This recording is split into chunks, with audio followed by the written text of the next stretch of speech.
The phone buzzed against the marble countertop like a dying insect, its blue light cutting through the darkness of our kitchen at 2:47 a.m. I should have left it there, should have rolled over and buried my face deeper into the pillow that still smelled like his cologne. But something about the timing felt wrong, urgent in a way that made my chest tighten with inexplicable dread. 3 years of loving someone teaches you their patterns. Emmett never sent voice messages this late. Never sent them to me at all, actually. He preferred his words carefully typed, edited, perfected before hitting send. Control was his language, and spontaneity was a dialect he'd never learned to speak. My bare feet whispered across the cold hardwood as I padded toward the phone, my silk nightgown catching the moonlight streaming through our floor-to-ceiling windows. The penthouse apartment we shared overlooked the city's glittering skyline, a view that had once made me feel like I was living in a fairy tale. Now, in the pre-dawn darkness, those lights looked more like watching eyes. The message notification glowed. Voice memo from Emmett for 23 minutes. 4 minutes and 23 seconds. Long enough to contain a lifetime of secrets. My finger hovered over the play button, trembling slightly. Later, I would remember this moment as the last time I was truly innocent. The last time I believed that the man sleeping peacefully in our bed upstairs was the same man who had proposed to me 6 months ago on a beach in Santorini, tears streaming down his face as he promised to love and protect me forever. I pressed play. Emmett's voice filled the silence, low and intimate in the way that had once made my heart race. But he wasn't speaking to me. The words that spilled from my phone speaker were meant for someone else entirely. Someone who had apparently been waiting for this update, this report, this confession. Mom, it's working perfectly. She has no idea what's really happening. The wedding's in 2 months, and by then, everything will be transferred. The trust fund, the properties, all of it. She actually thinks I love her. The phone slipped from my numb fingers, clattering against the marble with a sound like breaking bones. But Emmett's voice continued, floating up from the floor like poison gas. You were right about playing the long game. 3 years of pretending to be the perfect boyfriend, and she's completely under my control. The best part? She's so grateful for my patience with her anxiety and depression.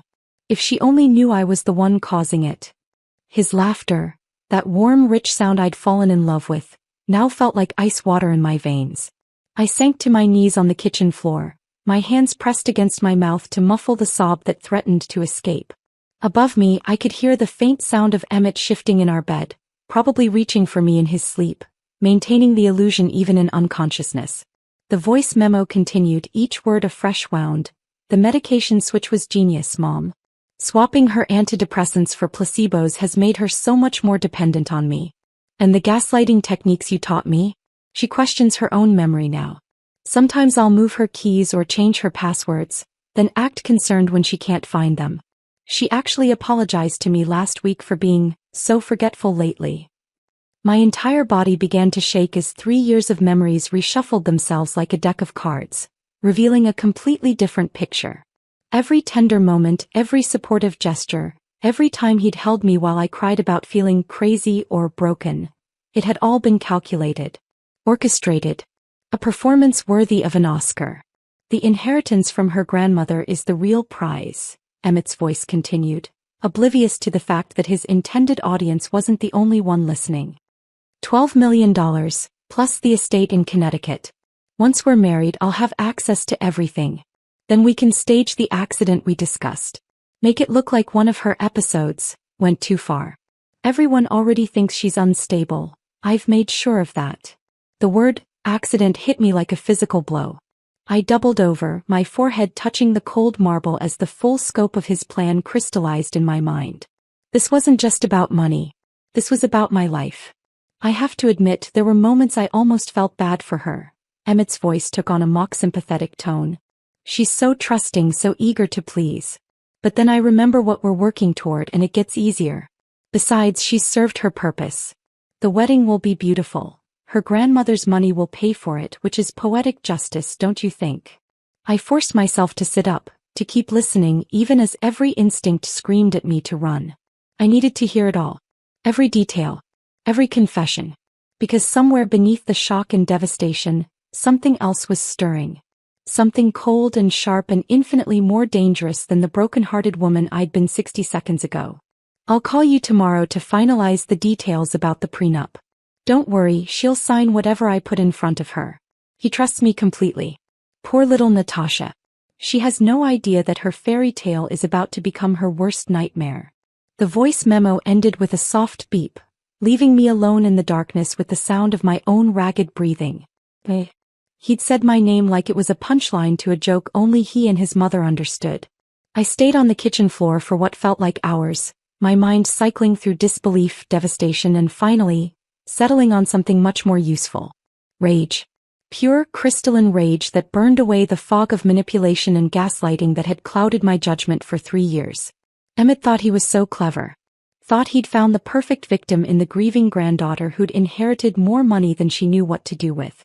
He'd studied me like a predator studies prey, learning my weaknesses, my triggers, my desperate need to be loved after losing the only family I'd ever known. But Emmett had made one crucial mistake. He'd underestimated me. As I finally stood up, my legs steady despite everything I'd just learned, I caught my reflection in the darkened window. The woman staring back at me looked different somehow. Older. Harder. More focused. The broken, manipulated girl Emmett thought he knew was gone. In her place stood someone he'd never met. Someone who had just inherited not only her grandmother's fortune, but her grandmother's razor-sharp intelligence and ruthless determination. Emmett wanted to play games? Fine. But he was about to learn that some games have consequences he never saw coming. I picked up my phone and saved the voice memo to 3 different cloud accounts. Then I walked upstairs to our bedroom where my fiancé lay sleeping peacefully, one arm stretched across my side of the bed as if reaching for me. I stood in the doorway for a long moment watching him. Tomorrow I would begin planning the most important performance of my life. I would be the perfect trusting fiancé right up until the moment I destroyed him. But tonight I allowed myself one last look at the man I'd thought I loved, memorizing his face in the moonlight. Because after tomorrow, Emmett Beckham would never sleep peacefully again. Before we continue, please write in the comment which country you are watching this video. And if this is your first time on this channel, please subscribe. Your support helps us bring even more epic revenge tales of life. Enjoy listening. The morning sun streamed through our bedroom windows with the kind of golden warmth that belonged in romantic movies, not in the bedroom of a woman who just discovered her entire life was a carefully constructed lie. I lay perfectly still, listening to Emmett's steady breathing beside me, my body rigid with the effort of appearing normal. Good morning, beautiful. His voice was rough with sleep as his arm tightened around my waist. The same arm that had held me countless times while I cried about feeling lost and broken. The same hand that was now trailing lazy circles on my bare shoulder had been systematically destroying my mental health for 3 years. I forced my lips into what I hoped was a sleepy smile and turned to face him. Emmett's dark hair was tousled, his green eyes soft with what I'd always believed was genuine affection. Even now, knowing what I knew, I could see why I'd fallen for him. He was devastatingly handsome in that effortless way that made other women stare when we walked into restaurants together. Morning, I whispered, my voice catching slightly. Emmett's eyes sharpened with what looked like concern, and I realized he was cataloging my reaction, probably wondering if I seemed more fragile than usual. More dependent. You okay, sweetheart? You seem a little off. His thumb brushed across my cheek with practiced tenderness. Did you have another one of those nightmares? The nightmares. Of course. Another symptom he'd probably been cultivating. Another sign of my supposed instability that he could point to later. I wondered how many of my episodes had been triggered by his subtle manipulations. A moved object here, a changed password there, a medication that wasn't working because it wasn't actually medication at all. I'm fine, I said, letting a small tremor creep into my voice. Just tired. I think I got up for water around 3 and couldn't fall back asleep. Emmett's expression shifted to one of gentle concern, but I caught something else flickering behind his eyes. Satisfaction. He was pleased that I was having trouble sleeping, pleased that I seemed fragile and uncertain. You've been having a lot of restless nights lately, he said, his voice taking on that careful, therapeutic tone he used when he wanted to make me question myself. Maybe we should talk to Dr. Reeves about adjusting your medication again. Dr. Reeves. Emmett's recommendation when I'd first started struggling with anxiety and depression 2 years ago. I'd trusted Emmett's judgment completely, never questioning why he'd been so insistent on that particular psychiatrist, or why he always insisted on coming to my appointments for support. Maybe, I agreed, snuggling closer to him and hiding my face against his chest so he couldn't see my expression. You always know what's best for me. I felt rather than saw his smile. I just want to take care of you, Nat. You know that, right? Everything I do is because I love you. The words that had once made me feel cherished now made my skin crawl. But I forced myself to relax against him, to play the part of the grateful, dependent fiancé he expected. I know, I murmured. I don't know what I'd do without you. You'll never have to find out, he said, pressing a kiss to the top of my head. I'm not going anywhere. Not going anywhere. Because he needed me alive and married to him for at least long enough to access my inheritance. After that, well, the voice memo had made his long-term plans crystal clear. Emmett's phone buzzed on his nightstand and I felt his body tense slightly. Probably work, he said, but there was something in his voice that made me think otherwise. I should check it. I lifted my head to let him reach for the phone, watching his face carefully as he read whatever message had come through. His jaw tightened almost imperceptibly, and his fingers moved quickly across the screen. Everything okay? I asked, injecting just the right amount of concern into my voice. Yeah, just some issues with the Bryson account, he said smoothly, setting the phone back down. Nothing I can't handle. The Bryson account. I'd never heard him mention any Bryson account before, but then again I was learning that there were a lot of things about Emmett I'd never really known. You work so hard, I said, tracing patterns on his chest with my fingertip. I worry about you sometimes. Don't worry about me, sweetheart. I can take care of myself. His hand caught mine, stilling my movements. You just focus on getting better. On our wedding. 2 months from now, you're going to be Mrs. Emmett Beckham. Mrs. Emmett Beckham. The name I'd been practicing writing in the margins of notebooks like a lovesick teenager. The name that was supposed to represent my happily ever after. I can't wait, I said, and for the first time since I'd heard that voice memo, I was telling the truth. I couldn't wait for our wedding day. Because by then, Emmett Beckham was going to get exactly what he deserved. Emmett's phone buzzed again, and this time he couldn't hide his irritation. I'm sorry, babe. I really need to take this call. Why don't you go start breakfast? I'll be down in a few minutes. Of course, I said, sliding out of bed and reaching for my robe. Take your time.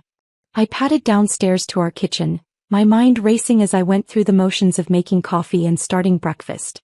Emmett's voice drifted down from upstairs. He was speaking in low, urgent tones, but I couldn't make out the words. Probably talking to his mother, discussing their plans for my destruction. As I cracked eggs into a bowl, I found myself thinking about Emmett's mother, Victoria Beckham. I'd only met her a handful of times over the past 3 years, and each encounter had left me feeling somehow diminished. She was a tall, elegant woman with silver hair and cold blue eyes that seemed to see right through me. She'd been polite enough, but there had always been something calculating in the way she looked at me, as if she was appraising my worth. Now I understood why. She hadn't been evaluating me as a potential daughter-in-law. She'd been evaluating me as a mark. Smells amazing down here. Emmett's voice made me jump and I realized I'd been standing frozen at the stove, the eggs burning in the pan. Oh no, I said, quickly turning off the burner. I'm sorry, I was just... Hey, it's okay, Emmett said, moving up behind me and wrapping his arms around my waist. You've been so scattered lately. Maybe you should take one of those pills Dr. Reeves prescribed for your anxiety. The pills.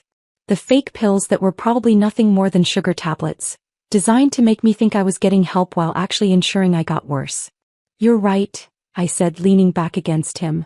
I'll take one after breakfast.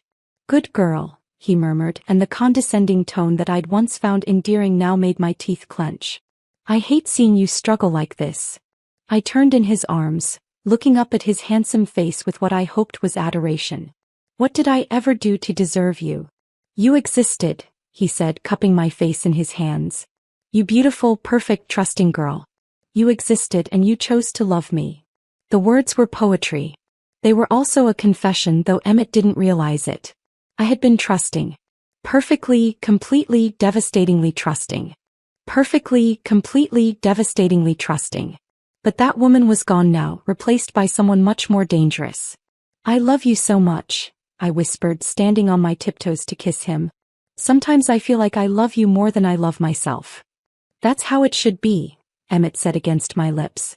When you really love someone, they become more important than anything else. More important than your own judgment, your own instincts. You trust them completely. Another confession wrapped in romantic words. Emmett was telling me exactly how he'd manipulated me, probably getting some sick satisfaction from my obvious devotion. I do trust you completely, I said. With my life. And I'll never betray that trust, Emmett said solemnly. I promise you that, Natasha. I will never ever hurt you. The lie rolled off his tongue so smoothly that I almost believed he believed it himself. Maybe in his twisted mind, killing me for my money wasn't hurting me. It was just business. I know you won't, I said, smiling up at him with all the love and trust one could muster. You're the best thing that ever happened to me. Emmett's smile was radiant, and for a moment I caught a glimpse of what he might have been like if he'd been a different person. If he'd been capable of genuine love instead of just skilled mimicry. Go get ready for work, I said, gently pushing him toward the stairs. I'll clean up here and then maybe do some wedding planning. I want everything to be perfect. It will be, Emmett said, his eyes gleaming with an emotion I now recognized as greed rather than love. Our wedding is going to be absolutely perfect. As his footsteps disappeared up the stairs, I allowed my mask to slip for just a moment. My reflection in the kitchen window showed a woman with cold, determined eyes. A woman Emmett had never met and would never see coming. I pulled out my phone and opened a new note, titling it Wedding Plans. But the list I began typing had nothing to do with flowers or venues or catering. Instead, I started documenting everything I could remember about Emmett's behavior over the past 3 years. Every time I'd felt confused or forgetful. Every time he'd been suspiciously helpful or supportive. Every time he'd steered me toward a decision that had ultimately benefited him. The pattern was so clear now that I wondered how I'd missed it. But that was the insidious nature of gaslighting. It happened so gradually, so subtly, that the victim never realized they were being manipulated until it was almost too late. Almost. Emmett thought he had 2 more months to complete his plan. 2 more months to drain my bank accounts and arrange my accident. But he was wrong about one crucial thing. He thought I was still the same broken, trusting woman he'd been systematically destroying for 3 years. I heard the shower start upstairs and knew I had maybe 20 minutes before Emmett came back down. 20 minutes to begin laying the groundwork for his destruction. I opened my laptop and began researching Dr. Dawson Reeves, the psychiatrist Emmett had so helpfully recommended. It didn't take long to find what I was looking for. Dr. Reeves had been sanctioned twice by the medical board for unethical practices, including prescribing unnecessary medications and maintaining inappropriate relationships with patients' families. The most recent complaint had been filed just 6 months ago by a woman whose husband had been paying Dr. Reeves to keep her medicated and compliant during their divorce proceedings. My hands shook as I read the details. The woman's story was eerily similar to mine. Mysterious onset of anxiety and depression, increasing dependence on her husband, memory problems, and a growing sense that she was losing her mind. The only difference was that she'd discovered the truth before her husband could complete whatever he'd been planning. I screenshotted everything and saved it to my secure cloud storage, then cleared my browser history. Emmett was meticulous about checking my online activity. Another red flag I'd missed, interpreting his surveillance as caring concern for my mental health. The shower was still running, so I quickly called my bank. Hi, this is Natasha Graham. I need to speak with someone about my accounts, please. It's urgent. Of course, Ms. Graham. Let me transfer you to your personal banker. Within minutes, I was speaking with Janet Holbrook, the woman who'd been managing my grandmother's estate and my inheritance. Natasha, how lovely to hear from you. How are the wedding plans coming along? Actually, that's why I'm calling, I said, keeping my voice low. I need to make some changes to my accounts. Security concerns. What kind of security concerns? I took a deep breath. I have reason to believe that my fiancé may be planning to access my accounts without permission after we're married. I need to know what protections I can put in place. There was a pause. That's a very serious accusation, Natasha. Are you certain about this? I'm certain, I said firmly. And I need to know, has anyone else been making inquiries about my accounts? Anyone claiming to represent me or asking about my financial situation? Another pause, longer this time. Actually, yes. About 3 months ago, a man called claiming to be your financial advisor. He said you'd asked him to get information about your trust fund and inheritance. We didn't give him any information, of course, but what? He knew an awful lot of personal details about you. Your grandmother's name, the approximate value of your inheritance, even your social security number. We assumed you'd given him the information yourself. My blood ran cold. Emmett had been planning this for months. What was his name? He said his name was Emmett Beckham. Said he was your fiancé and that you'd asked him to help manage your finances after the wedding. The shower had stopped running. I could hear Emmett moving around upstairs, probably getting dressed. Janet, I need you to put a complete freeze on all my accounts immediately. No one should be able to access anything without my physical presence and multiple forms of identification. Can you do that? Of course. I'll implement the highest level of security we have. But are you safe? Do you need help? I'm safe for now, I said. But I may need to move quickly when the time comes. Can you have liquid funds available if I need them? Absolutely. I'll set up a separate account that only you can access. Is there anything else? Yes. I need you to document everything we've discussed today, including the previous call from Emmett Beckham. And Janet? This conversation needs to stay completely confidential. My life may depend on it. Understood. Natasha, please be careful. I hung up just as I heard Emmett's footsteps on the stairs. Quickly, I deleted the call from my phone's history and opened a wedding planning website, making it look like I'd been browsing flower arrangements. Hey beautiful, Emmett said, appearing in the kitchen doorway looking devastatingly handsome in his charcoal gray suit. What are you looking at? Flowers for the ceremony, I said, turning the laptop screen toward him. What do you think of these roses? Emmett glanced at the screen with the kind of polite interest men usually showed when discussing wedding details. They're beautiful. Whatever makes you happy, sweetheart. I want everything to be perfect, I said, closing the laptop. This is going to be the most important day of our lives. It definitely will be, Emmett said, and I caught that gleam in his eyes again. Life-changing, you could say. He kissed me goodbye, the same tender kiss he'd given me every morning for 3 years. But now I could feel the calculation behind it, the performance of affection designed to keep me compliant and trusting. I'll see you tonight, he said. Try to have a good day, okay? Maybe call Dr. Reeves if you're still feeling anxious. I will, I promised. I love you. I love you too, he said, and the lie was so smooth, so practiced that I almost admired his skill. After Emmett left, I sat in our kitchen for a long time, staring out at the city skyline and thinking about the woman I'd been just 12 hours ago. That woman had been planning a wedding, choosing flowers, dreaming about her future with the man she loved. She'd been naive and trusting and completely unprepared for the reality of who Emmett Beckham really was. But that woman was gone now, and in her place was someone much more dangerous.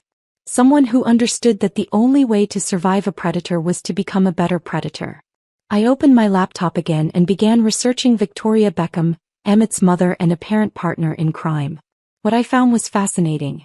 Victoria had been married 4 times, and 3 of her husbands had died under suspicious circumstances. Each death had left her significantly wealthier, and each investigation had concluded that the deaths were accidental or due to natural causes.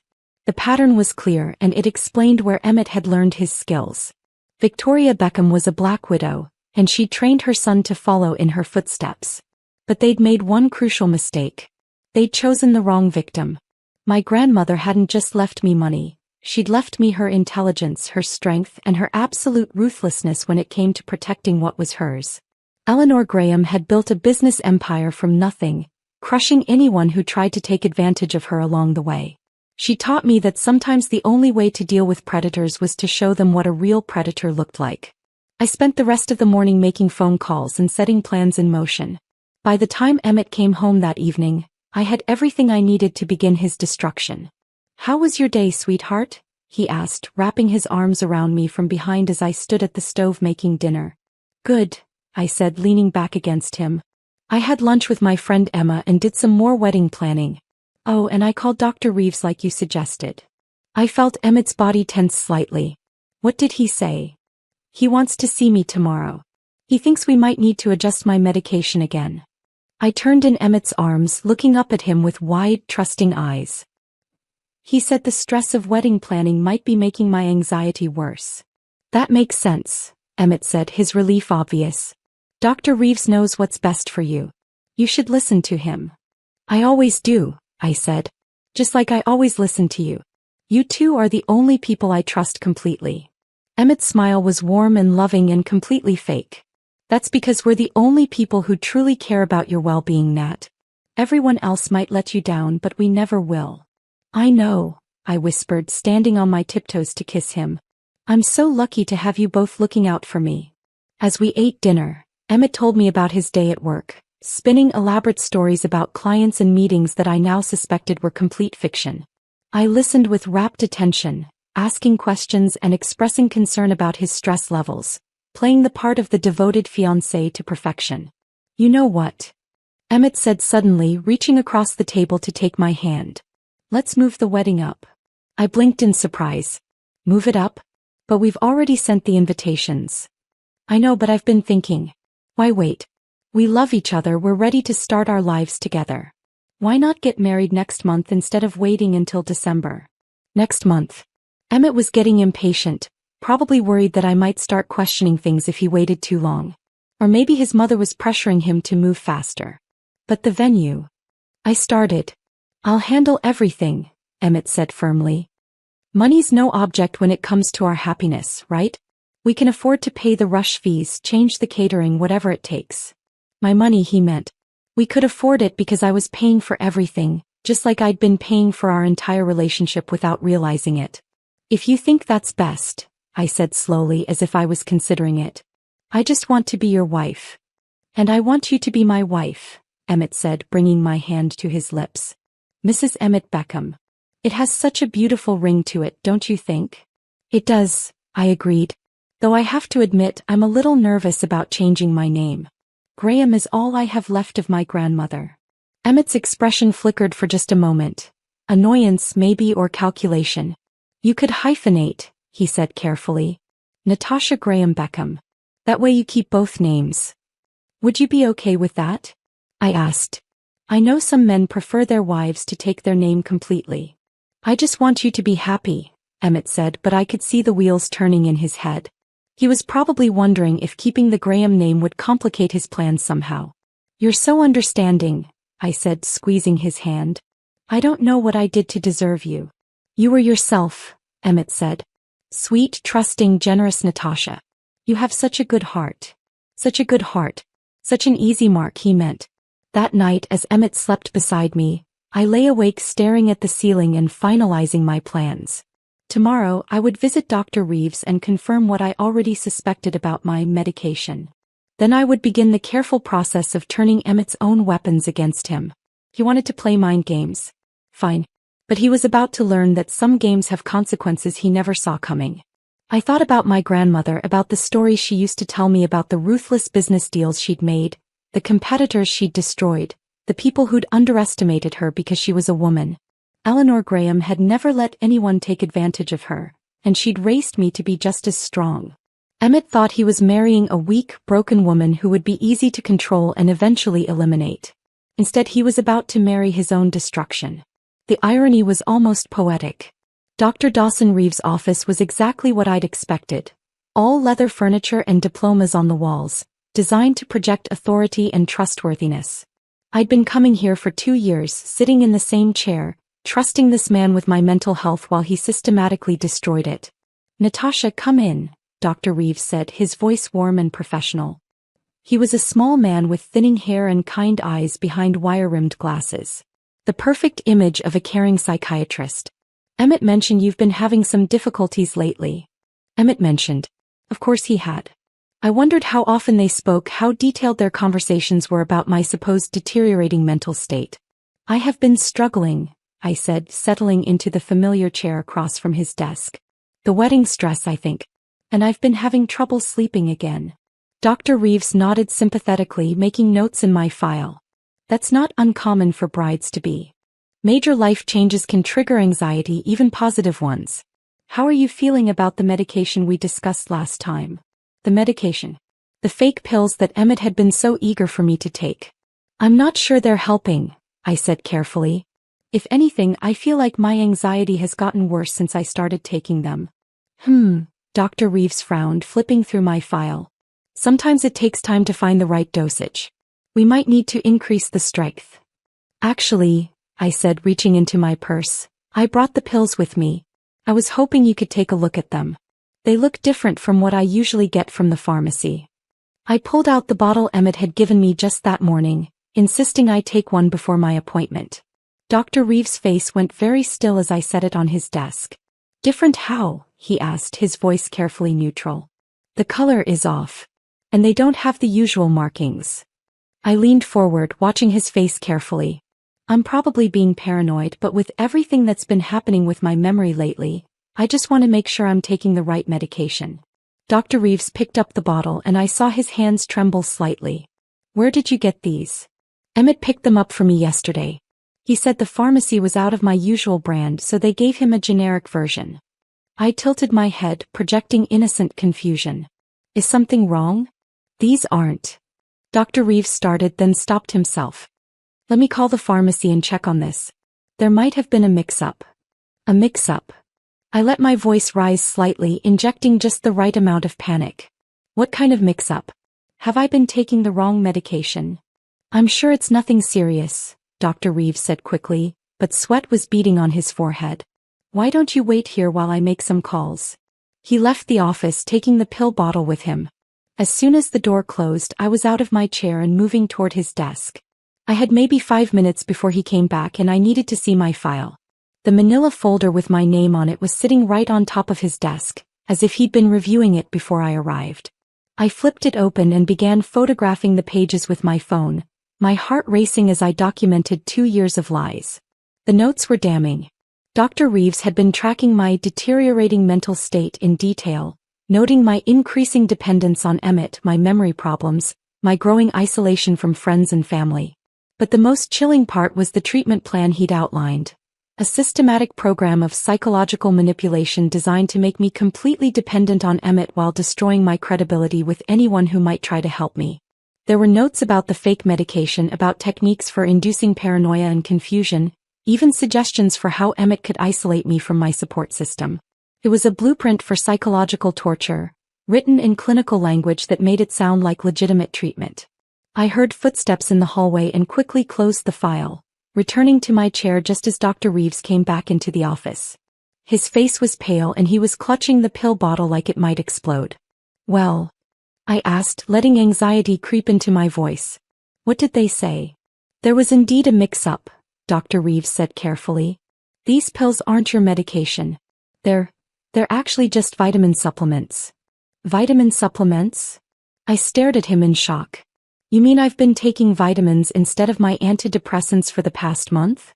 It appears so. I'm so sorry, Natasha. This is a serious error on the pharmacy's part. But that explains everything, I said, my voice breaking. Why I've been feeling so much worse, why my anxiety has been through the roof. I haven't been getting any treatment at all. I know this is upsetting, Dr. Reeves said, but we can fix this. I'll write you a new prescription right now and we'll get you back on the proper medication immediately. How could this happen? I asked, tears starting to flow. Emmett specifically told them it was for my antidepressants. How could they give him the wrong pills? Sometimes these things happen, Dr. Reeves said, but he wouldn't meet my eyes. The important thing is that we caught the error. I need to call Emmett, I said, reaching for my phone. He's going to be so upset. He's been so worried about me, and now we know why I've been getting worse instead of better. Actually, Dr. Reeves said quickly, maybe we should wait to tell Emmett. I'd like to get you stabilized on the correct medication first. No need to worry him unnecessarily. But he has a right to know, I protested. He's been blaming himself for not being able to help me feel better. This will be such a relief for him. Of course, Dr. Reeves said, clearly flustered. You're right. But perhaps we should discuss how to handle this situation carefully. Emmett has been under a lot of stress worrying about you. I watched Dr. Reeves squirm, enjoying every moment of his discomfort. He was trapped between his loyalty to Emmett and his need to maintain his professional facade. The fake concern in his voice was almost as nauseating as Emmett's pretend love. You're right, I said finally. Emmett has been so stressed. Maybe I should wait until I'm feeling better before I tell him about the pharmacy's mistake. I don't want him to feel guilty about something that wasn't his fault. Relief flooded Dr. Reeves' face. That's very thoughtful of you, Natasha. Very mature. I just love him so much, I said, dabbing at my eyes with a tissue. He's been taking such good care of me through all of this. I don't know what I would have done without him. Emmett is indeed very devoted to you, Dr. Reeves said, and I caught something calculating in his expression. He calls me regularly to check on your progress. It's rare to see such dedication from a partner. He calls you? I asked, feigning surprise. He never mentioned that. He doesn't want to worry you, Dr. Reeves said smoothly. He's very concerned about your well-being.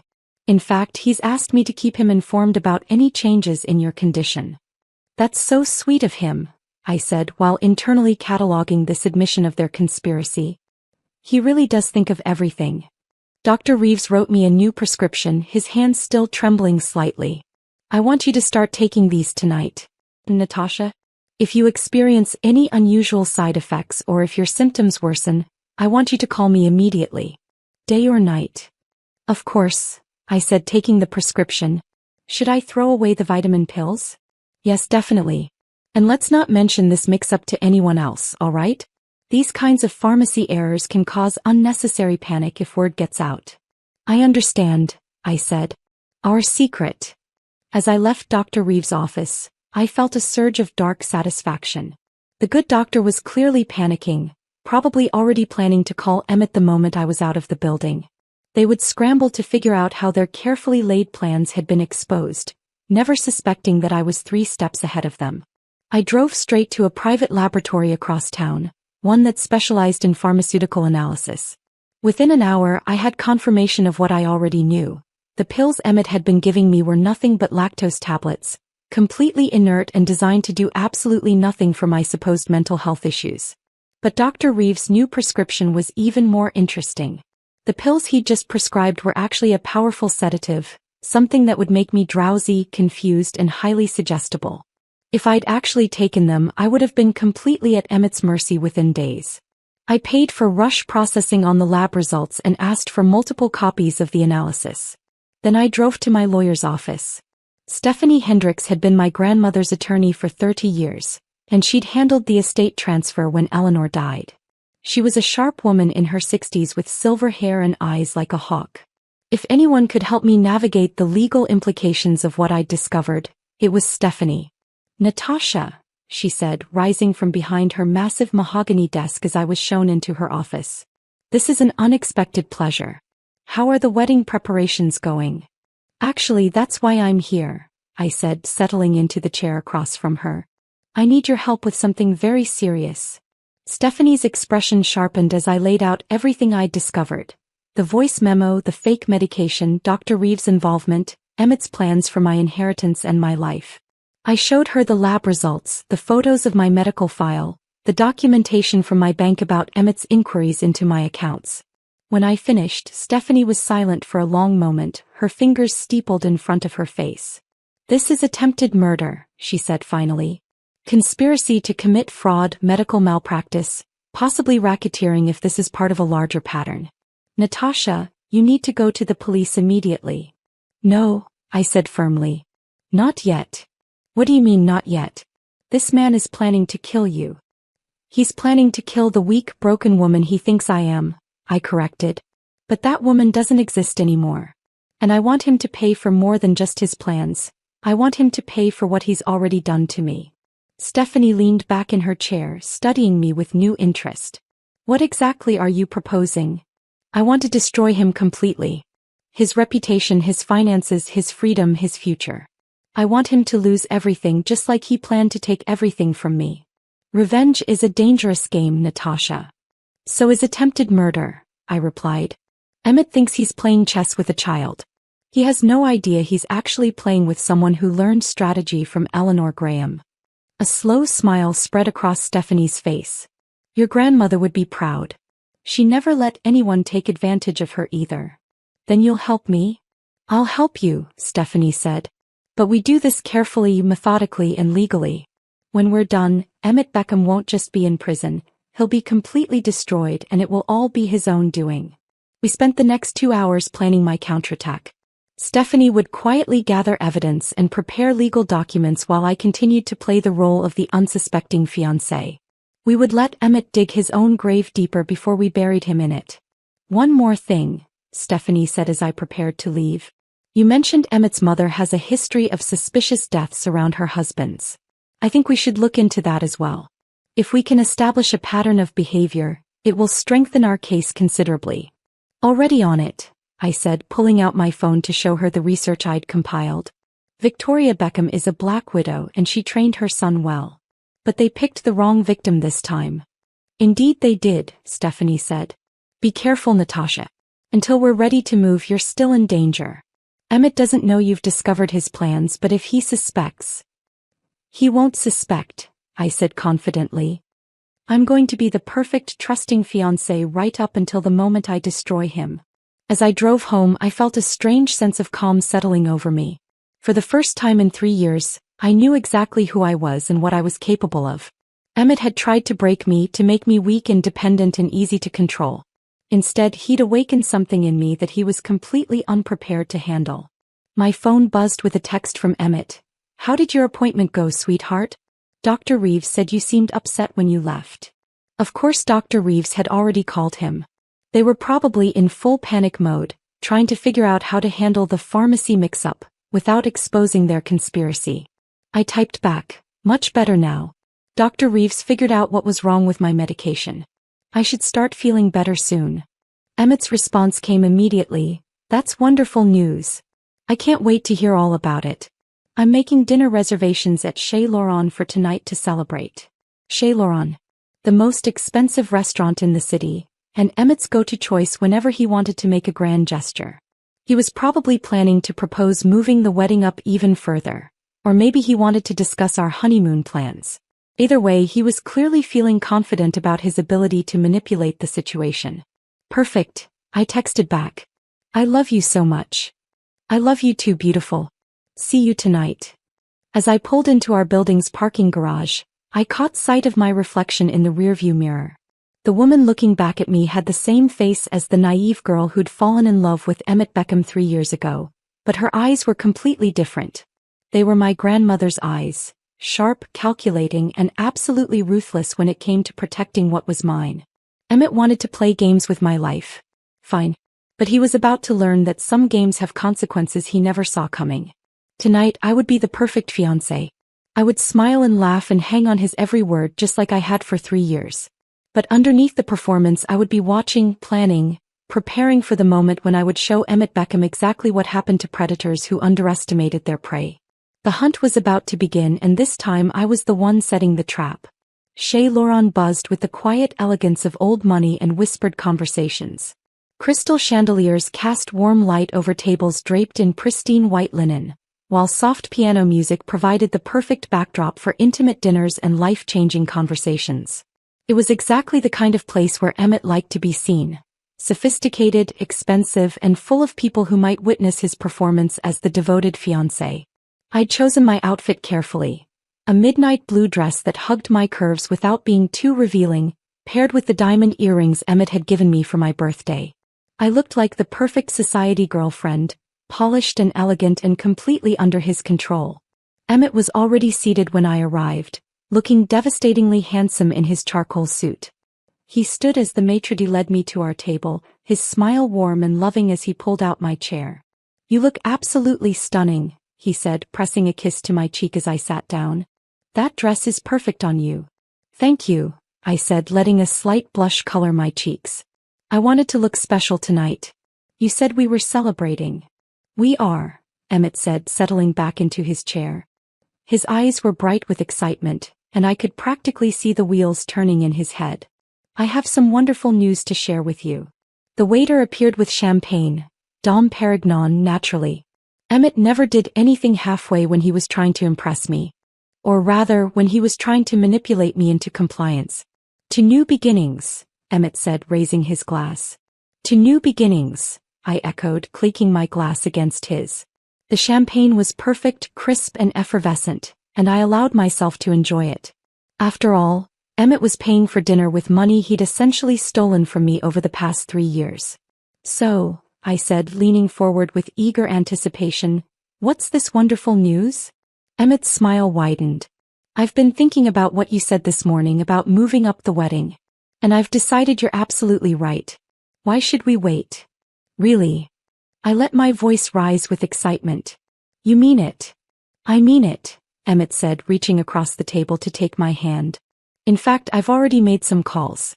We can have the ceremony 3 weeks from Saturday if you want. 3 weeks. Emmett was really pushing now, probably under pressure from his mother to accelerate their timeline. I wondered what had spooked them. Maybe they were worried that I was starting to ask too many questions, or maybe they had debts that needed to be paid sooner than expected. 3 weeks. I said, my voice breathless with apparent joy. But that's so soon. Can we really pull everything together that quickly? Money talks, sweetheart, Emmett said, squeezing my hand. I've already spoken with the venue, the caterer, the florist. Everyone's willing to accommodate us for the right price. My money, he meant. Everyone was willing to accommodate us for the right amount of my money. But the guest list, the invitations. I started. Already handled, Emmett said smoothly. I took the liberty of calling everyone on our list personally. Most people can make it work, and the ones who can't will understand.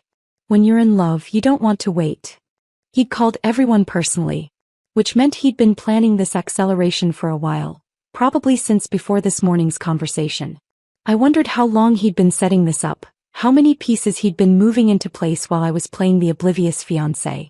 You think of everything, I said, bringing his hand to my lips. I'm so lucky to have you. I'm the lucky one, Emmett said, his voice thick with emotion that I now knew was completely fabricated. You're going to make the most beautiful bride, Natasha. I can't wait to call you my wife. The waiter appeared to take our order, and Emmett selected for both of us without asking what I wanted. Another control tactic I'd missed for 3 years, interpreting his decisiveness as romantic rather than domineering. There is one more thing, Emmett said after the waiter left. About the prenup. My heart rate spiked, but I kept my expression neutral. Prenup. I know we discussed it briefly before, but my lawyer thinks it's important to have everything formalized. Just to protect both of us. Emmett's voice was carefully casual, as if he was discussing the weather rather than legal documents that would give him access to my entire fortune. I thought we decided we didn't need one, I said slowly. We trust each other completely. We do, Emmett said quickly. But my lawyer says it's standard practice for people with significant assets. It actually protects you as much as it protects me. Protects me. The irony was almost laughable. The prenup would probably be designed to give Emmett access to everything while leaving me with nothing if our marriage ended. Which, according to his voice memo, it would end with my convenient accident. What kind of protection? I asked, tilting my head with innocent curiosity. Well, for instance, if something happened to one of us, the surviving spouse would be taken care of. And it clarifies how we handle our finances during the marriage. Emmett's voice was smooth and reassuring, like a snake charmer lulling his victim into compliance. If something happened to one of us, I repeated. Like what? Oh, illness, accident, that sort of thing. Nobody likes to think about it, but it's important to be prepared. Emmett's eyes were warm and concerned, as if he was genuinely worried about my well-being rather than planning my demise.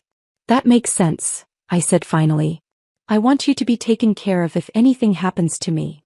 And I want the same for you, Emmett said, though we both knew that wasn't part of his plan. My lawyer has already drawn up the documents. We can sign them tomorrow if you'd like. Tomorrow. He really was in a hurry now. Don't you think I should have my own lawyer look at them first? I asked. I don't really understand legal documents. Emmett's jaw tightened almost imperceptibly.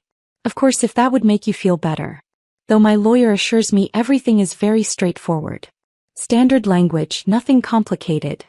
I'm sure it is, I said. But my grandmother always told me to have my own representation for important documents. She said it was just good business practice. Your grandmother was a smart woman, Emmett said, though I could see the frustration flickering behind his eyes. But she was dealing with much more complex business arrangements. This is just a simple marriage contract. Still, I said, letting a note of uncertainty creep into my voice, I think I'd feel more comfortable having someone explain it to me. You know how confused I get with legal stuff. Emmett's expression softened, probably because he thought my confusion was a sign of the mental deterioration he'd been working so hard to cultivate. Of course, sweetheart. Whatever makes you feel secure. Though we should move quickly. The lawyer says it's best to have everything finalized before the ceremony. I'll call Stephanie Hendricks tomorrow, I said. She handled my grandmother's estate, so she knows my financial situation. Emmett's fork paused halfway to his mouth. Stephanie Hendricks? Yes, do you know her? I've heard of her, Emmett said carefully. She has quite a reputation. Very thorough. Thorough.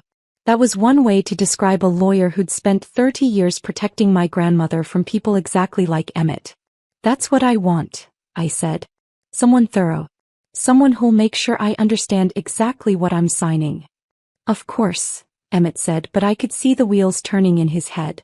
He was probably already planning how to handle Stephanie, how to convince her that his prenup was legitimate and in my best interests. Our dinner arrived and Emmett smoothly changed the subject to honeymoon plans. He'd apparently already booked us a villa in Tuscany. Another decision made without consulting me, another sign of his need to control every aspect of our relationship. 2 weeks in Italy, he said, his eyes gleaming. Just the two of us, no distractions, no stress. The perfect way to start our married life. 2 weeks in a foreign country, isolated from anyone who might help me if I started asking inconvenient questions. The perfect place for an accident to occur. It sounds wonderful, I said. Though I have to admit, I'm a little nervous about traveling so soon after the wedding. What if I have one of my episodes? That's why I'll be there to take care of you, Emmett said, reaching across the table to stroke my cheek. You don't need to worry about anything, Natasha. I'll handle everything. You would handle everything. Including my death, apparently. You're so good to me, I whispered, leaning into his touch. Sometimes I feel like I don't deserve you. Don't ever say that, Emmett said, his voice fierce with fake emotion. You deserve all the love in the world. You deserve to be protected and cherished and taken care of. Protected. The word tasted like poison in my mouth, but I smiled as if it was the sweetest thing I'd ever heard. I love you so much it scares me sometimes, I said, letting my voice tremble slightly. What if something happens to you? What if I lose you like I lost my grandmother? Emmett's expression shifted to one of tender concern. Nothing's going to happen to me, sweetheart. I'm not going anywhere. But what if it does? What if there's an accident or something? I don't think I could survive losing you too. I let tears gather in my eyes, playing the part of the fragile, dependent woman he expected me to be. Hey, Emmett said softly, moving his chair closer to mine so he could wrap his arm around my shoulders. Look at me. Nothing is going to happen to me, okay? And even if something did, you're stronger than you think. You'd survive. No, I wouldn't, I said, shaking my head. I can barely function now when you're just at work all day. If I lost you permanently. I let the sentence trail off as if the thought was too terrible to complete. Emmett's arm tightened around me and I could practically feel his satisfaction. This was exactly what he wanted to hear. Confirmation that I was completely dependent on him, that I couldn't imagine life without him. You'll never have to find out, he said, pressing a kiss to the top of my head. I promise you that, Natasha. I will never leave you. Another lie, smooth as silk and twice as deadly. Sometimes I think about what would happen if I died first, I said quietly. I know it's morbid, but with my anxiety and depression getting worse. Don't talk like that, Emmett said sharply, then immediately softened his tone. I'm sorry, I didn't mean to snap. It's just that the thought of losing you terrifies me. I'm sorry, I said quickly. I know I shouldn't think about such dark things. It's just that Dr. Reeves said my condition might get worse before it gets better, and sometimes I worry. What did Dr. Reeves say exactly? Emmett asked, his voice carefully neutral. Just that severe depression can sometimes lead to people hurting themselves, I said, letting my voice drop to a whisper. He said I need to be very careful, especially with the wedding stress. Emmett was quiet for a moment and I could see him processing this information. Probably wondering if he could use my supposed suicidal ideation as part of his plan. That's why the prenup is so important, he said finally. If something happened to you, which it won't, I'd want to make sure your wishes were honored. Your grandmother's legacy, your charitable interests, all of it. My charitable interests. I almost laughed at the audacity of it. Emmett was already planning how to spend my money after my death, probably figuring out which charities would benefit from my estate. Charities that would likely turn out to be shell companies controlled by him and his mother. You'd really do that? I asked, looking up at him with wide, grateful eyes. You'd make sure my grandmother's legacy continued? Of course, Emmett said solemnly. It would be my honor to carry out your wishes. That's what love means, putting the other person first even after they're gone. The waiter appeared with dessert, chocolate souffle that Emmett had ordered without asking if I wanted it. As we shared the rich, decadent dessert, Emmett continued painting pictures of our future together. The house we'd buy in Connecticut, the children we'd have, the life we'd build together. It was all fiction, of course. A beautiful, elaborate lie designed to keep me compliant until he could execute his real plan. But I played along, asking questions about our imaginary future, expressing excitement about dreams that would never come true. I can't wait to start trying for a baby, I said, taking a bite of the souffle. I know we said we'd wait a year, but maybe we could start sooner? Emmett's fork paused for just a moment, so briefly that I might have missed it if I hadn't been watching for his reaction. Let's see how you're feeling after the honeymoon, he said carefully. Dr. Reeves thinks it might be better to wait until your medication is fully stabilized. Of course. Can't have me getting pregnant before the accident. That would complicate things considerably. You're probably right, I said with a sigh. I just get so excited thinking about our future together. We have all the time in the world, Emmett said, stroking my hand. There's no need to rush anything. All the time in the world. If only he knew how little time he actually had left. As we left the restaurant, Emmett's phone buzzed with a text message.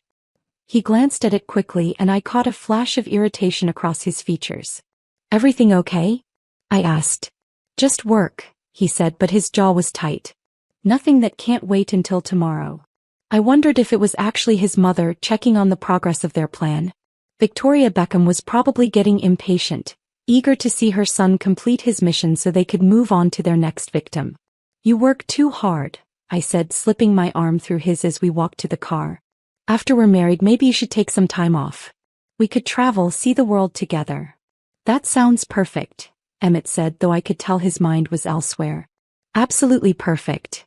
As Emmett drove us home through the city streets, I stared out the window at the lights blurring past and thought about the performance I'd just given. 3 hours of playing the perfect victim, the ideal Mark, the woman Emmett thought he knew so well.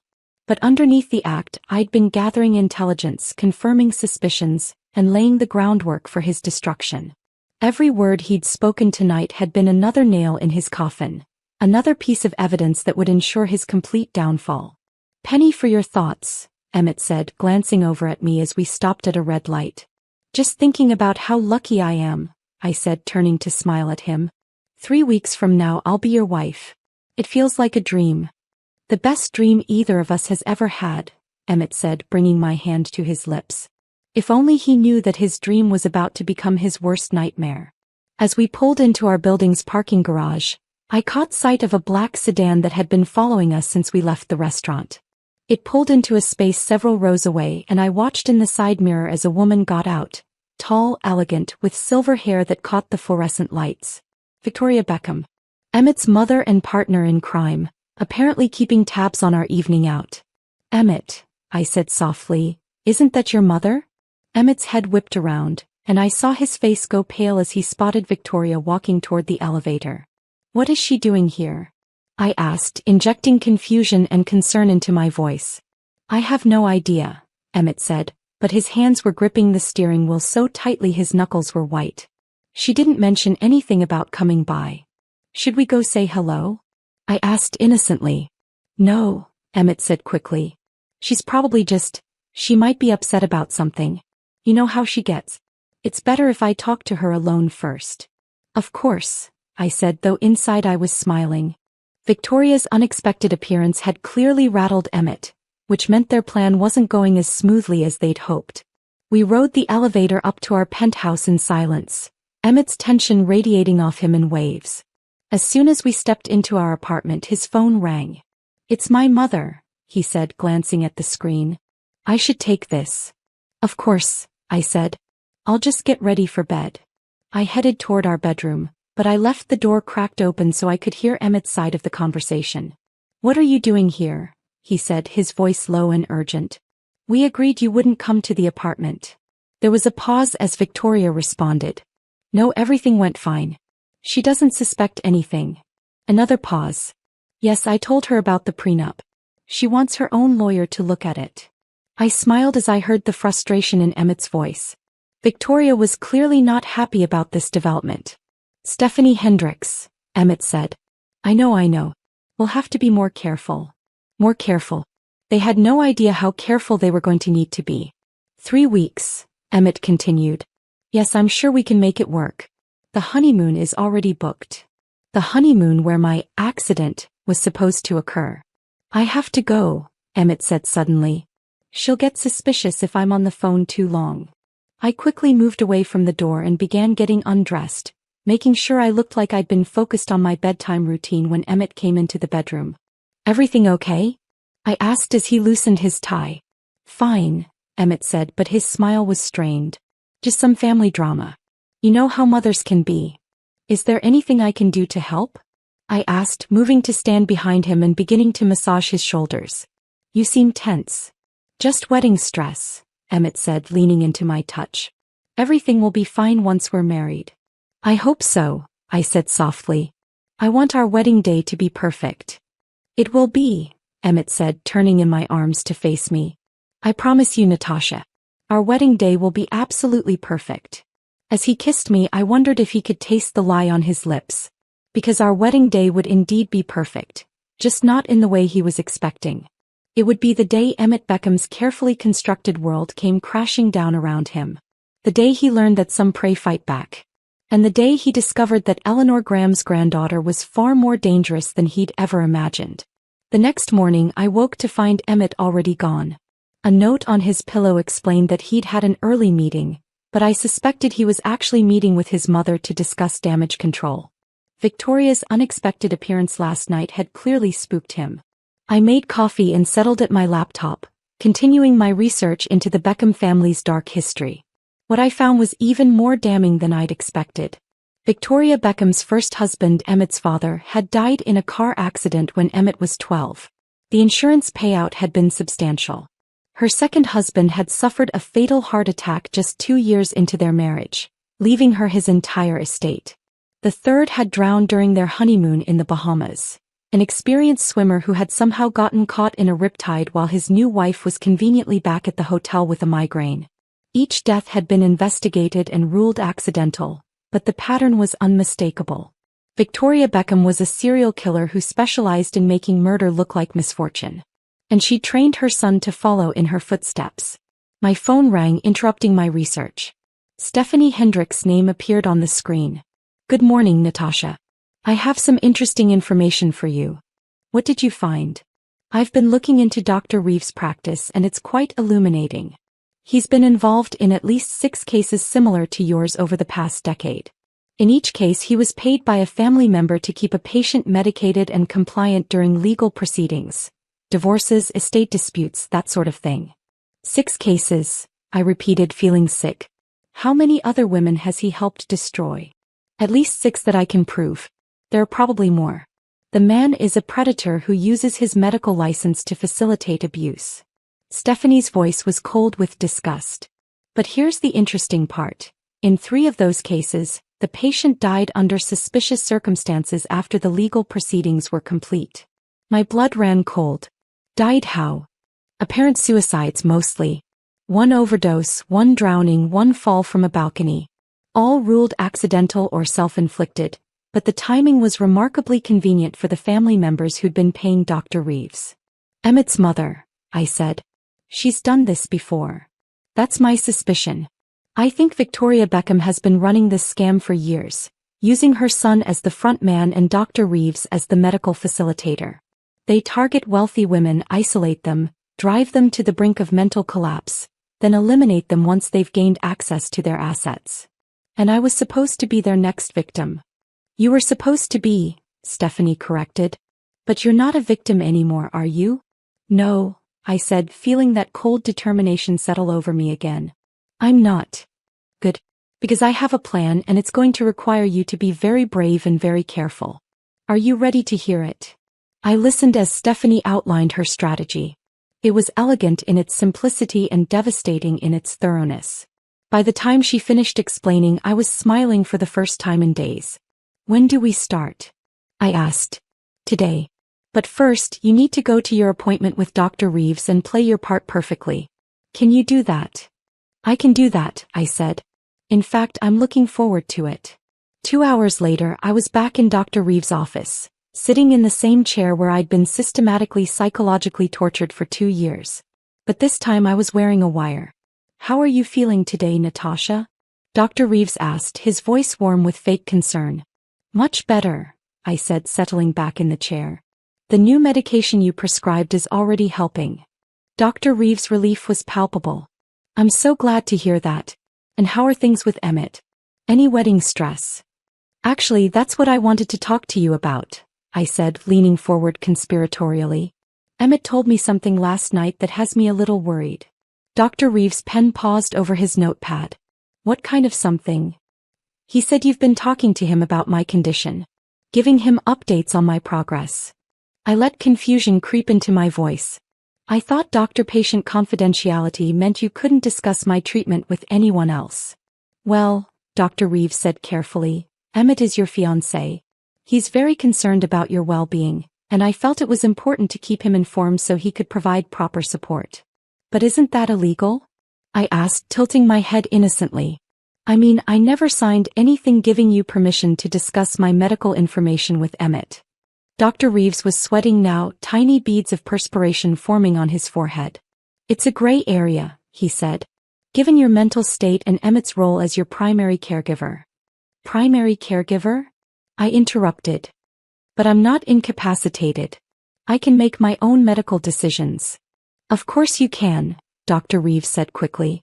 I simply meant that Emmett has been very involved in your care. He's the one who brings you to appointments, picks up your medications. He picks up my medications, I repeated slowly. Like he did last week when the pharmacy gave him the wrong pills? Dr. Reeves went very still.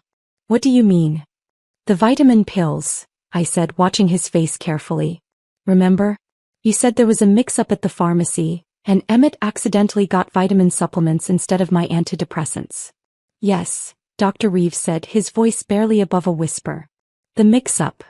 It's just strange, I continued, because I called the pharmacy yesterday to make sure it didn't happen again. And they said they never filled a prescription for me last week. They said Emmett never came in at all. The color drained from Dr. Reeves' face. There must be some confusion. Is there? I asked, my voice hardening slightly. Because I'm starting to think there was no mix-up at all. I'm starting to think Emmett has been giving me fake pills on purpose. Natasha, you're not thinking clearly, Dr. Reeves said, his voice taking on that patronizing tone he used when he wanted to make me doubt myself. Your anxiety is making you paranoid. This is exactly the kind of thinking pattern we've been working to address. Why anxiety? I repeated. The anxiety that started right around the time I began seeing you. The anxiety that's gotten worse despite 2 years of treatment. Mental health treatment takes time, Dr. Reeves said. These things don't happen overnight. No, they don't, I agreed. But they also don't usually get worse when someone is receiving proper treatment.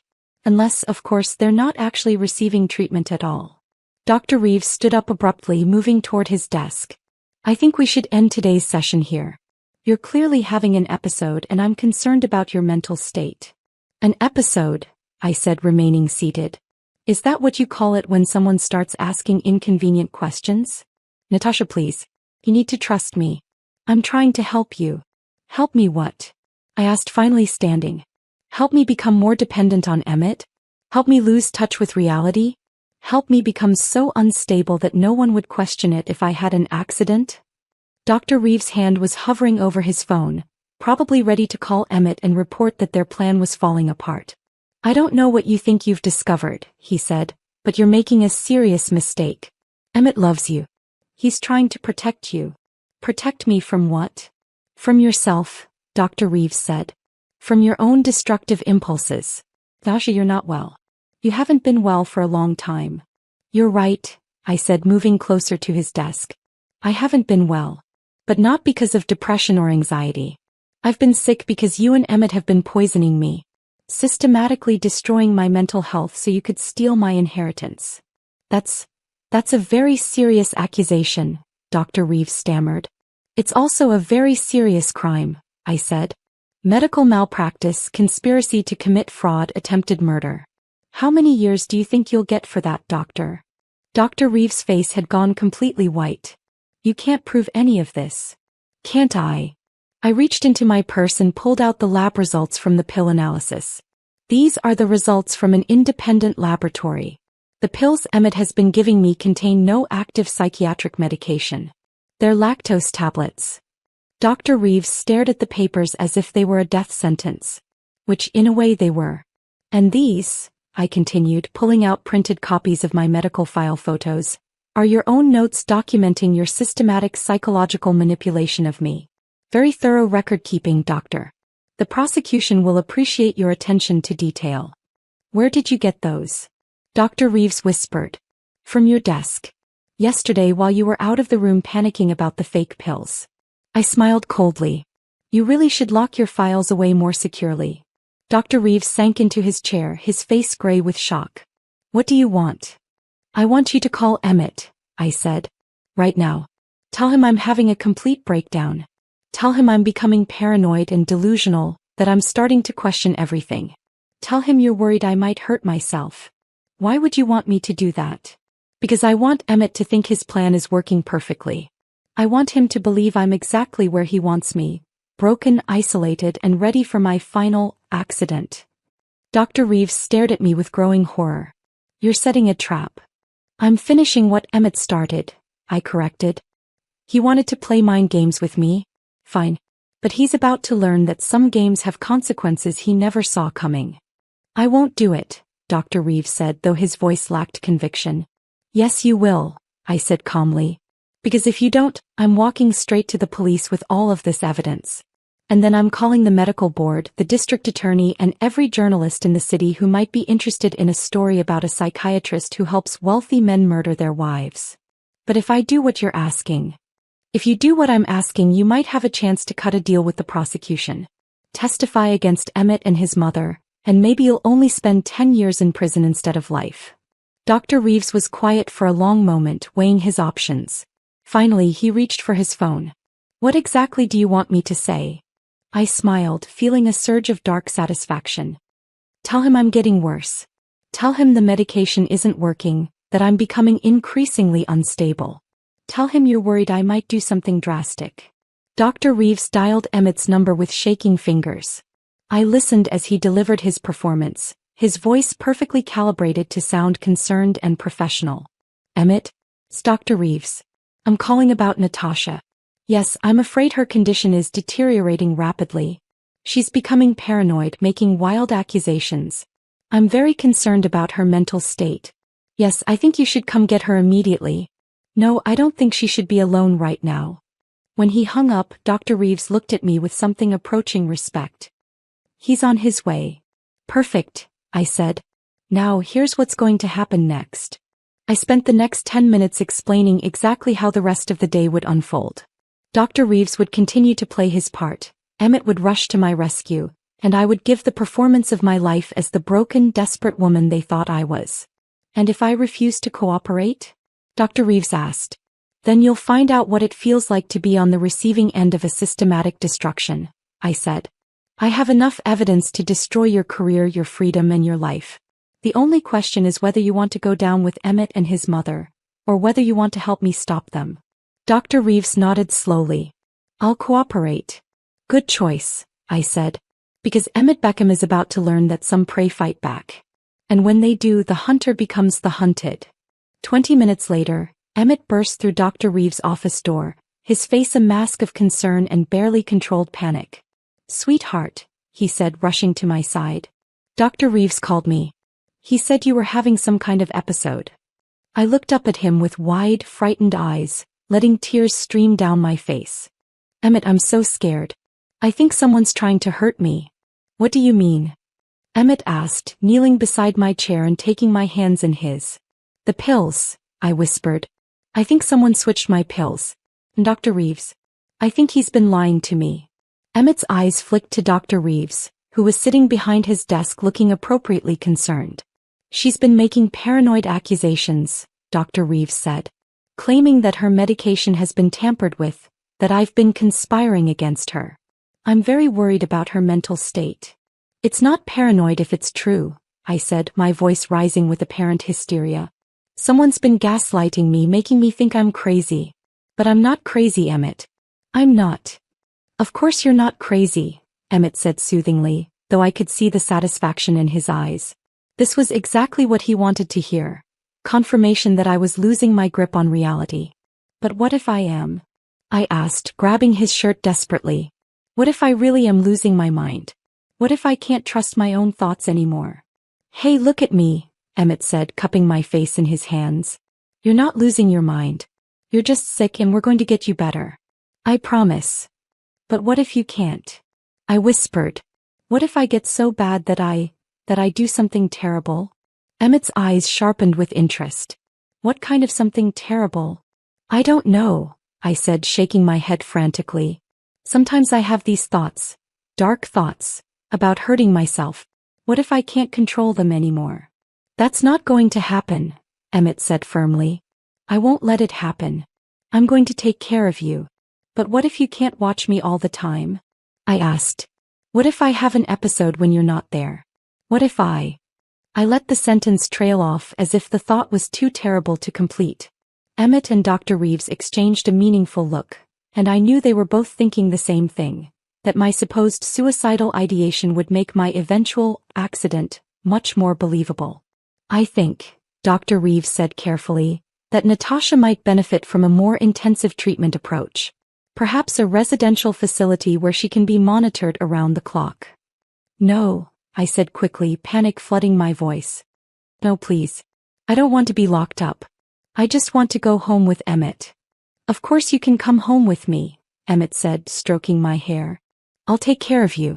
I'll make sure you're safe. Promise? I asked, looking up at him with desperate trust. I promise, Emmett said. I will never let anything happen to you. Another lie delivered with perfect sincerity. But this time I was the one setting the trap. As Emmett helped me out of Dr. Reeves' office, I caught the doctor's eye one last time. He looked terrified, which was exactly how he should look. Because his part in this twisted game was far from over. In the car, Emmett was solicitous and caring, asking how I was feeling, whether I needed anything, if I wanted to stop for lunch. The perfect concerned fiancé, playing his role to perfection. I'm sorry I scared you, I said quietly. I know I've been acting strange lately. You don't need to apologize, Emmett said. You can't help being sick. But what if I don't get better? I asked. What if the medication doesn't work? What if I just keep getting worse until what? Until I do something we'll both regret, I whispered. Emmett reached over and squeezed my hand. That's not going to happen. I won't let it. You're so good to me, I said. I don't deserve you. Yes you do, Emmett said. You deserve all the love in the world. As we drove home through the city streets, I stared out the window and thought about how perfectly everything was falling into place. Emmett thought he was winning, thought his plan was proceeding exactly as he'd hoped. He had no idea that every word he'd spoken, every gesture he'd made, had been recorded and documented. The wire I was wearing had captured everything. His satisfaction at my apparent breakdown, his eagerness to discuss my suicidal thoughts, his promises to take care of me. Combined with the voice memo from 2 nights ago and all the other evidence Stephanie and I had gathered, it would be more than enough to destroy him completely. But I wasn't done yet. Emmett wanted to play the long game? Fine. I would give him exactly what he thought he wanted, right up until the moment I revealed that the game had changed and he was no longer the one in control. 3 weeks until our wedding. 3 weeks for Emmett to dig his own grave even deeper. And then, on what was supposed to be the happiest day of my life, Emmett Beckham would learn what it felt like to have his entire world collapse around him. The hunter was about to become the hunted, and I was going to enjoy every moment of his destruction. The next 2 weeks passed in a carefully orchestrated dance of deception. I played my part perfectly, the increasingly unstable fiancé whose mental health was deteriorating rapidly as our wedding approached. Emmett, meanwhile, ramped up his manipulation, becoming more controlling and possessive with each passing day. He insisted on accompanying me everywhere, claiming he was worried about my episodes. He took over all the wedding planning, making decisions without consulting me and then acting hurt when I seemed confused or upset about the changes. He even convinced me to give him power of attorney, just in case something happened, during one of my supposed breakdowns. Of course, I'd had Stephanie prepare fake documents that gave Emmett exactly nothing while appearing to give him everything. But Emmett didn't know that. As far as he was concerned, he now had complete legal control over my life and finances. "I hate that we have to do this," he said as I signed the fraudulent papers, his voice heavy with fake regret. "But Dr. Reeves thinks it's important to have safeguards in place." "I understand," I said, my hand trembling as I wrote my name. "You're just trying to protect me." "Always," Emmett said, kissing the top of my head. "I will always protect you." The irony was so thick I could taste it. Meanwhile, Stephanie had been busy building our case.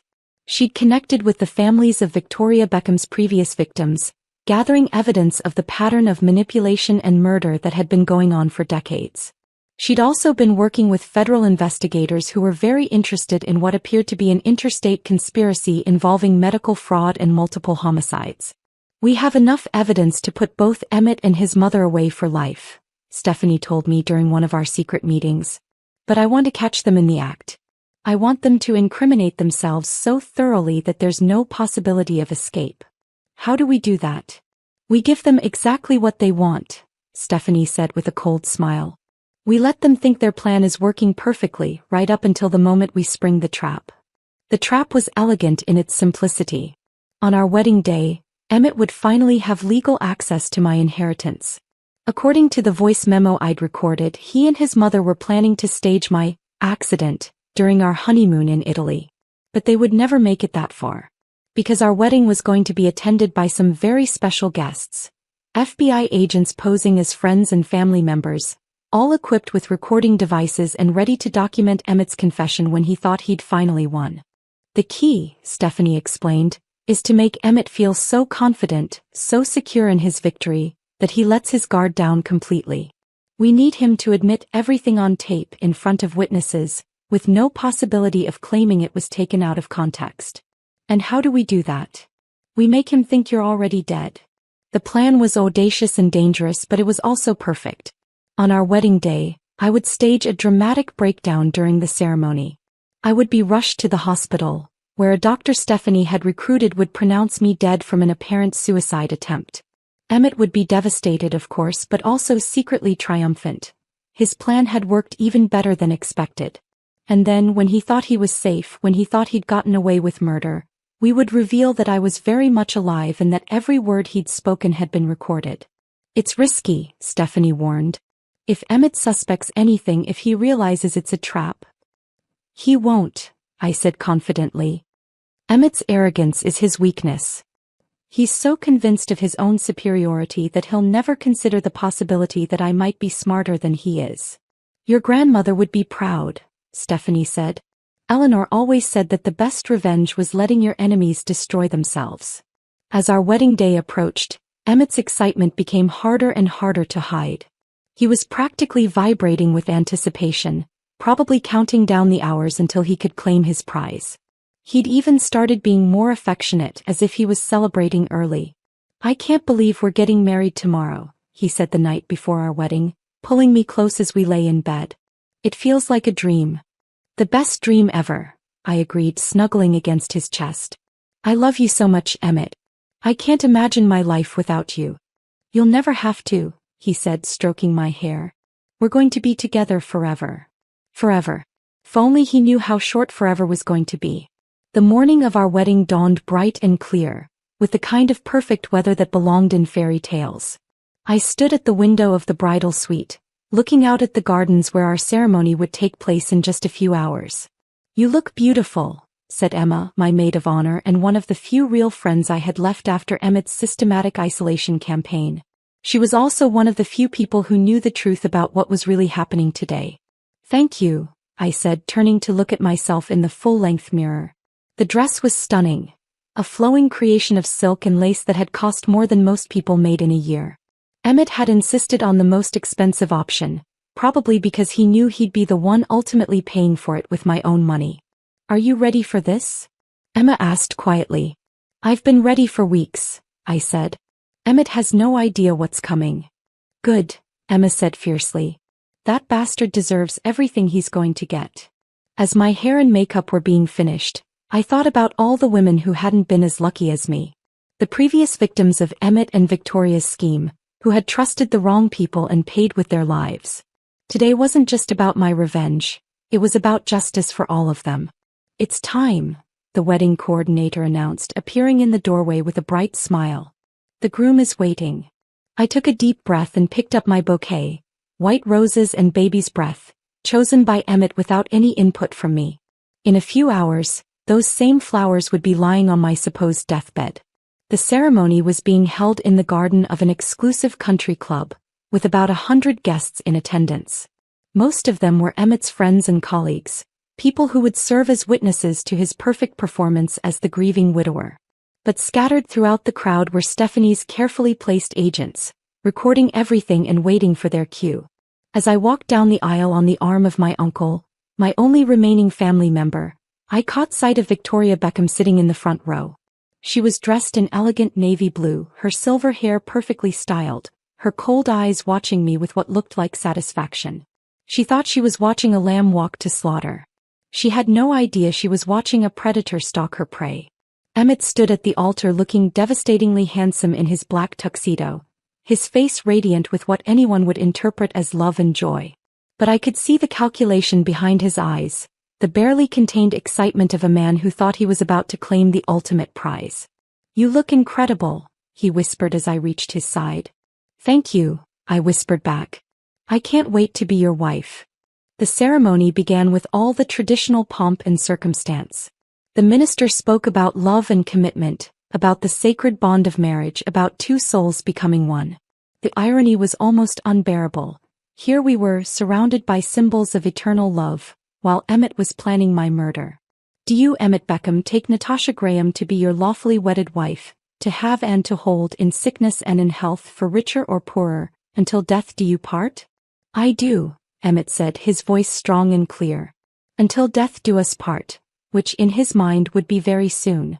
"Do you, Natasha Graham, take Emmett Beckham to be your lawfully wedded husband, to have and to hold in sickness and in health, for richer or poorer, until death do you part?" This was it. The moment I'd been building toward for weeks.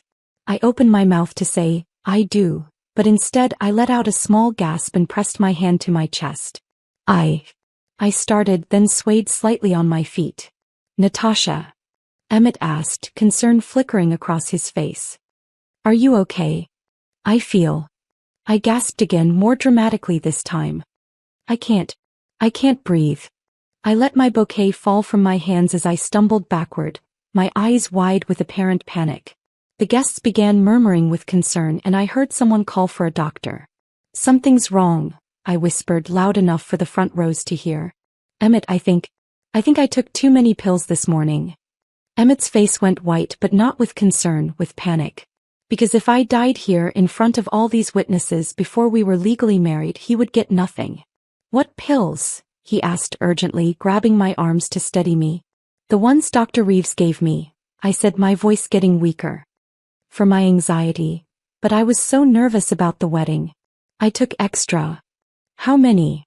Emmett demanded, his mask of concern slipping slightly.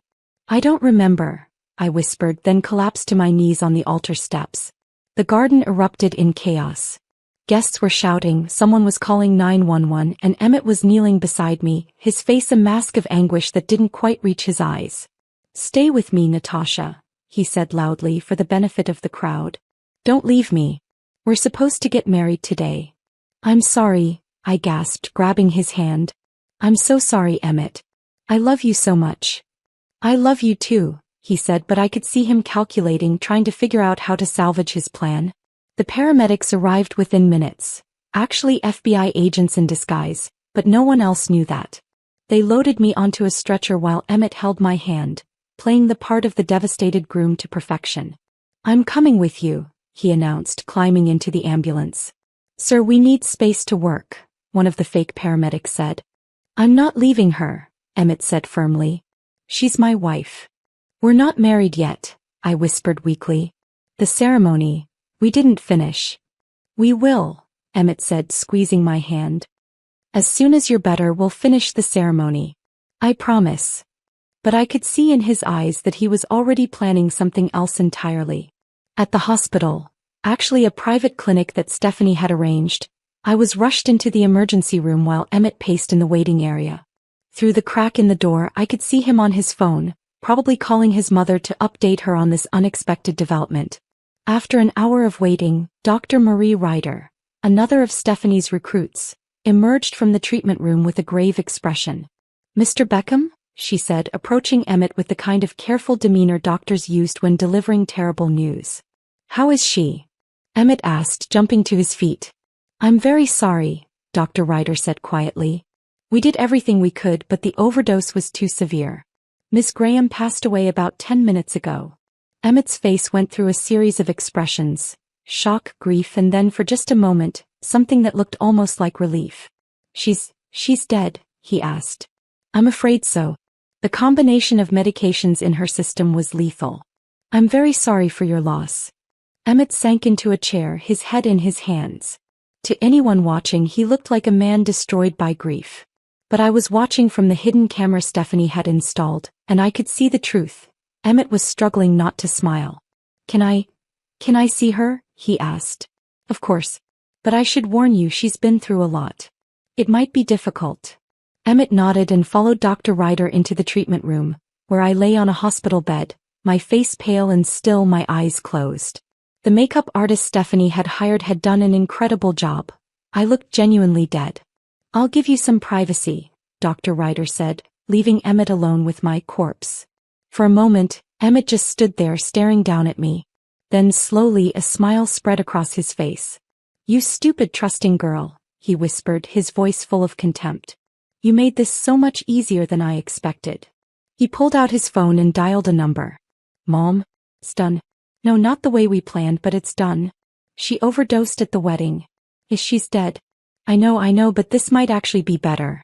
No suspicion, no investigation. What? No, we weren't legally married yet, but I have power of attorney. Yes, I can still access everything. I lay perfectly still, barely breathing as Emmett continued his conversation with his mother. Every word was being recorded by the devices hidden throughout the room. The funeral will be in a few days, Emmett continued. I'll play the grieving fiancé, maybe even give a touching eulogy about how much I loved her. Then we can start liquidating her assets. What? Of course I'm sure she's dead. I'm looking right at her. Emmett ended the call and moved closer to my bedside. For a terrifying moment I thought he might check for a pulse or try to verify that I was actually dead. Instead he leaned down and whispered in my ear. Thank you, Natasha. Thank you for being exactly as weak and pathetic as I thought you were. Your grandmother's money is going to buy me a very nice life. That was when I opened my eyes. Emmett jerked backward, his face going white with shock. What? How? Hello, Emmett, I said, sitting up on the hospital bed. Surprise. But you're dead, the doctor said. The doctor lied, I said, swinging my legs over the side of the bed. Just like you've been lying to me for 3 years. Emmett's mouth opened and closed like a fish gasping for air. I don't understand. Of course you don't, I said, standing up and smoothing down my wedding dress. You never understood me at all. You thought I was weak, broken, easy to manipulate. You thought you could destroy my mind and steal my inheritance and I'd never fight back. Natasha, I don't know what you think you heard, but... I heard everything, I interrupted. Just like I heard the voice memo you accidentally sent me 3 weeks ago. The one where you told your mother all about your plan to kill me for my money. Emmett's face went from white to gray. You knew. I've known for weeks, I said. Every conversation we've had, every tender moment, every lie you've told me, I've known exactly what you were doing. But the pills, the breakdown, the suicide attempt. All fake, I said. Just like your love for me. Just like everything about you. Emmett looked around the room wildly as if searching for an escape route. You can't prove anything. It's your word against mine. Actually, I said, pulling a small recording device from my bra, I can prove everything. This conversation, the voice memo, your medical conspiracy with Dr. Reeves, it's all been recorded. That's That's illegal, Emmett stammered. So is attempted murder, I replied. So is medical fraud. So is conspiracy to commit homicide. The door opened and Stephanie walked in, followed by 2 FBI agents. Emmett Beckham, one of the agents said, "You're under arrest for conspiracy to commit murder, medical fraud, and attempted homicide." As the agents read Emmett his rights and cuffed his hands behind his back, he stared at me with a mixture of rage and disbelief. "You bitch," he snarled. "You manipulative, lying bitch." "I learned from the best," I said calmly. "You taught me everything I know about manipulation and lies. I just turned out to be a better student than you expected." "This isn't over," Emmett said as the agents led him toward the door. "My mother will." "Your mother is being arrested as we speak," Stephanie interrupted. "Along with Dr. Reeves and several other members of your little conspiracy. It's over, Emmett. All of it." As Emmett was dragged away, still shouting threats and curses, I felt a strange sense of calm settle over me. It was finished. 3 years of manipulation, gaslighting, and psychological torture had finally come to an end. "How do you feel?" Stephanie asked. "Free," I said. "For the first time in 3 years I feel completely free." "Your grandmother would be proud," Stephanie said. "You fought back and you won." I looked down at my wedding dress, at the symbol of what was supposed to be the happiest day of my life. Instead, it had become the day I reclaimed my power and destroyed the man who'd tried to destroy me. "What happens now?" I asked. "Now," Stephanie said with a smile, "you get to live your life on your own terms. No more manipulation, no more lies, no more fear. Just you, your inheritance, and whatever future you choose to build." As I walked out of the fake hospital room, still wearing my wedding dress but no longer a victim, I thought about Emmett's final words. He'd called me manipulative and lying as if those were bad things. But he was wrong. Sometimes manipulation was just another word for strategy. Sometimes lies were just another form of protection. And sometimes the only way to defeat a predator was to become a better predator. Emmett Beckham had tried to play a game with my life, thinking he held all the cards. But he'd made one crucial mistake: he'd underestimated his opponent. And now he was going to spend the rest of his life paying for that mistake. 6 months later, I sat in the gallery of a federal courthouse, watching as Emmett Beckham was sentenced to life in prison without the possibility of parole. The evidence against him had been overwhelming. The voice memo, the recorded conversations, the testimony from Dr. Reeves, who had cut a deal in exchange for his cooperation, and the pattern of similar crimes involving his mother. Victoria Beckham had received the same sentence, her decades-long career as a black widow finally brought to an end. Dr. Reeves got 15 years for his role in the conspiracy, and several other accomplices were facing various charges. Emmett looked older than his 35 years as he stood before the judge, his once handsome face gaunt and hollow. When the sentence was read, he turned to scan the gallery, his eyes finding mine across the crowded courtroom. For a moment we stared at each other, the predator and the prey who had turned the tables. Then Emmett's face twisted with rage and he mouthed a single word: "Bitch." I smiled and mouthed back, "Winner." As the bailiffs led Emmett away in shackles, I felt the final piece of my healing click into place. The man who had tried to destroy me was gone forever, and I was free to build whatever life I chose. Outside the courthouse, Stephanie was waiting with a bottle of champagne. "How does it feel?" she asked as we walked toward her car. "Like justice," I said. "Finally." "Your grandmother would be so proud," Stephanie said. "Eleanor always said that the Graham women were survivors. That we didn't just endure, we conquered." "She was right," I said, thinking about the foundation I'd started with my inheritance. An organization dedicated to helping victims of domestic abuse and psychological manipulation. Emmett thought he was destroying a weak woman. Instead, he created someone much stronger. "What's next for you?" Stephanie asked. I looked up at the clear blue sky, feeling the sun warm on my face. For the first time in years, the future stretched out before me like an open road, full of possibilities I could choose for myself. "Everything," I said. "Absolutely everything." As we drove away from the courthouse, I thought about the woman I'd been 3 years ago. Naive, trusting, desperate to be loved. That woman was gone, replaced by someone harder, smarter, and infinitely more dangerous to those who might try to take advantage of her. Emmett Beckham had set out to destroy Natasha Graham and steal her inheritance. Instead, he'd created his own nemesis. A woman who understood that sometimes the only way to survive in a world full of predators was to become the apex predator yourself. The game was over and I had won. But more importantly, I had learned that I was capable of winning. And that knowledge would serve me well for the rest of my life. Emmett had wanted to teach me about manipulation and control. Mission accomplished. I'd learned those lessons better than he'd ever imagined. The student had become the master, and the master was now exactly where he belonged. In a cage. Forever.